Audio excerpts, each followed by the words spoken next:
नमस्कार, लाइव लगातार से मैं राजलक्ष्मी आप सभी का स्वागत करती हूँ जीआरडी स्पोर्ट्स कॉम्प्लेक्स में।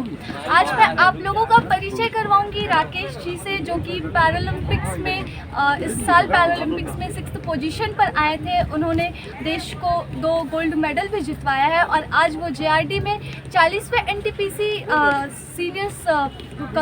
सीनियर आर्चरी प्रतियोगिता का हिस्सा बनने आए हैं। यहाँ जमशेदपुर आए हैं, तो हम बातचीत करेंगे उनसे और जानेंगे कि आखिरकार उनके लाइफ में ये स्पोर्ट्स का मोटिवेशन कहाँ से आया। तो देखिए, जमशेदपुर से मेरी यह खास रिपोर्ट। तो मैं आपको सर, आप अपना नाम एक बार बताइएगा। मेरा नाम राकेश कुमार है और मैं जम्मू कश्मीर से। जम्मू कश्मीर से आज 40वें NTPC senior national archery championship का आप हिस्सा लेने के लिए आए हैं। सर, आपकी चर्चा जमशेदपुर में ये आयोजन हो रहा है और जमशेदपुर में जब इस आयोजन की बात उठी तो सबसे पहले आपका नाम आया, वहाँ पर अखबारों में आपकी खूब चर्चा हुई। क्या कहेंगे सर इस पर आप? मैडम, बहुत अच्छा लगा यहाँ पे आके, हमें काफ़ी अच्छा माहौल है, काफ़ी अच्छा ग्राउंड है और जमशेदपुर के लोगों से इतना प्यार मिला, उसके लिए मैं सबका धन्यवाद करता हूँ।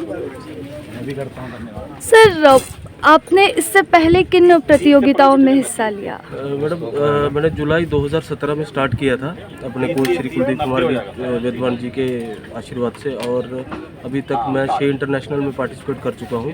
3 मेरे इंटरनेशनल मेडल हैं, 2 गोल्ड है, 1 ब्रॉन्ज है और अभी हुए पैरालंपिक में मैंने पार्टिसिपेट किया था, उसमें मेरा 6th रैंक रहा है और बस यही है मैडम।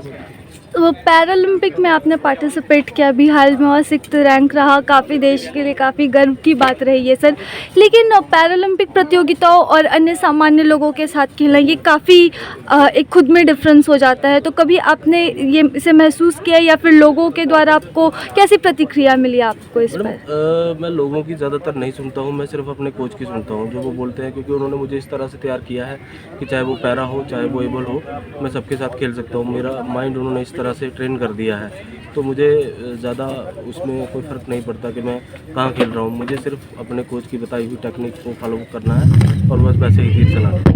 तो हम आपको मिलवाते हैं जम्मू कश्मीर से ये कोच से, जो इनके लिए काफ़ी मोटिवेशन रहे हैं। सर, मैं आपका स्वागत करती हूँ। सर, आपका परिचय जी। सर, किस तरह से जैसे कि पैरालंपिक्स में खेलना, यहाँ पर सामान्य लोगों के साथ खेलना, काफ़ी गेम में काफ़ी डिफरेंस हो जाता है, लोगों की बहुत सी बातें भी होती है वहाँ पर, लेकिन खुद को उस दौरान मोटिवेट रखना ये खुद में सबसे बड़ी बात है। तो आप कैसे ये सब मैनेज करते हैं सर? देखिए, मैं कंपाउंड में के जो बच्चे आपकी बस रेडी है, आप लंच के लिए जा सकते हैं। Thank you. वो कंपाउंड होते हुए में वो एबल के साथ आपकी बस ये बाहर खड़ी है, वर्ल्ड आर्चरी का आप लंच के लिए जा सकते हैं। पूरी थैंक टीम यू। को, मैं नेशनल टीम का कोच हूँ और वैसे श्री माता वैष्णो देवी श्राइन बोर्ड में कोच हूँ और आज मैं यहाँ पे 40 एनटीपीसी नेशनल यहाँ पे हम जम्मू कश्मीर का टीम लेके आए हैं। तो आज राकेश ने पार्टिसिपेट किया है। राकेश ने 701 स्कोर किया है, जो अपने आप में बहुत बड़ी बात है, क्योंकि एबल में 701 स्कोर करना बहुत अपने आप में, और ये attention all the compound women, Rakesh का get ready for official practice. हम चाहे वो डिसेबल एथलीट हो या एबल एथलीट हो, बच्चों को हम ऐसे all the compound women Archer gate ready for official practice on the competition field. Disable के साथ भी खेलें। राकेश सर, खुद आपको अपनी मोटिवेशन मानते हैं सर, किस तरह से आपने मोटिवेट किया?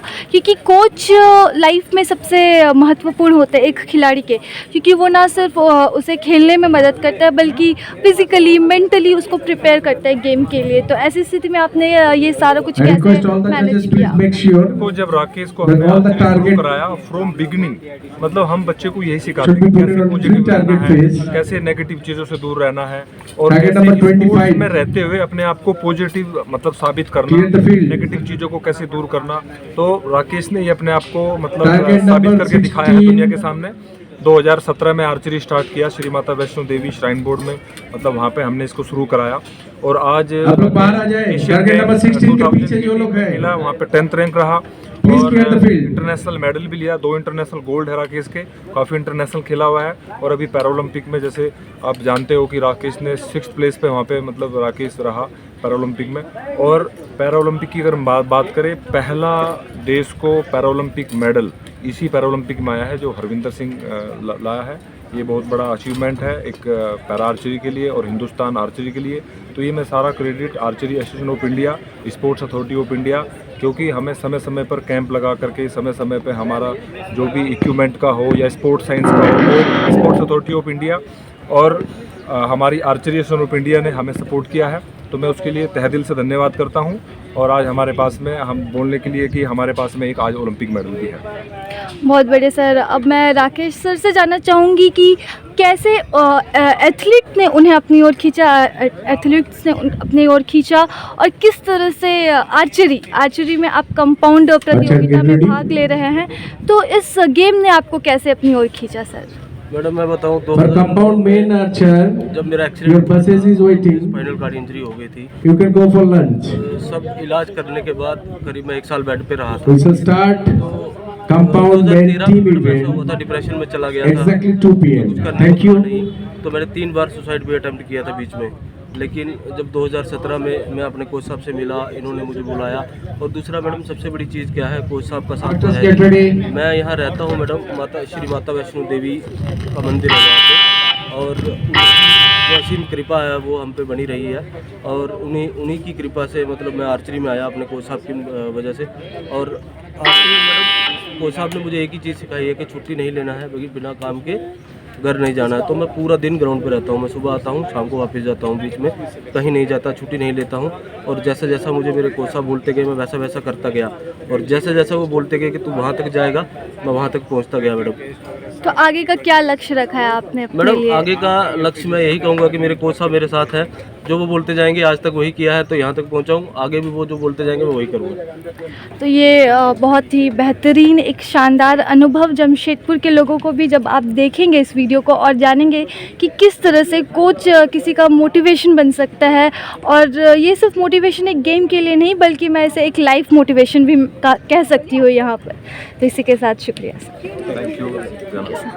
तो हमने मुलाकात की राकेश जी से और जाना उनके लाइफ का मोटिवेशन, उनके कोच उनकी लाइफ में आज मोटिवेशन बने हुए हैं। और राकेश जी ने हमें बताया कि उन्होंने जब उन्हें पैरालिसिस मार गया था, वो जब इंजर्ड हो चुके थे, तब उन्होंने 3 बार सुसाइड अटेम्प्ट भी किया। लेकिन जब 2017 में उनकी कोच से मुलाकात हुई, उसके बाद वो इस आर्चरी फील्ड में आए और आज वो ना सिर्फ खुद के परिवार को बल्कि अपने कोच को और पूरे देश को एक गौरवान्वित महसूस करवा रहे हैं। और आज वो इस 40वें NTPC national senior archery championship का हिस्सा बनने आ रहे हैं और सभी के साथ एक कदम से कदम मिलाकर ना सिर्फ खेल रहे हैं बल्कि अपनी प्रतिभा का लोहा भी मनवा रहे हैं। तो भारत को ज़रूरत है इसी तरह की प्रतिभा की जो इस तरह से निखर कर सामने आए। इसी के साथ नमस्कार, मैं राजलक्ष्मी लाइव लगातार से। न्यूज अपडेट के लिए आप हमारे चैनल को सब्सक्राइब करें।